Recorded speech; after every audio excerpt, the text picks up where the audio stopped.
కేంద్ర ప్రభుత్వం అమలు చేయనున్న ధన ధాన్య కృషి యోజన పథకాన్ని ప్రధాని నరేంద్ర మోదీ ఇవాళ ప్రారంభించనున్నారు.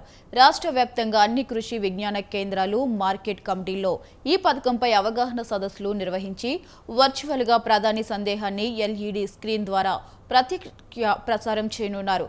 6 ఏళ్ల పాటు కొనసాగే ఈ పథకంలో దేశంలో పంటల ఉత్పాదన సాంద్రత, రుణ పరపతి తక్కువగా ఉన్న జిల్లాలను ఎంపిక చేశారు.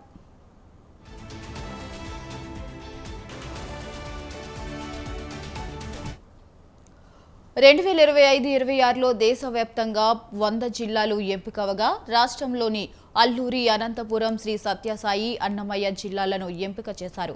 ధనధాన్య కృషి పథకం ప్రణాళిక, అమలు, నిర్వహణ, పర్యవేక్షణ కోసం రాష్ట్ర స్థాయి సమితి చైర్మన్గా ప్రభుత్వ ప్రధాన కార్యదర్శి, సభ్య కార్యదర్శిగా వ్యవసాయ సహకార శాఖ కార్యదర్శి ఉండనున్నారు.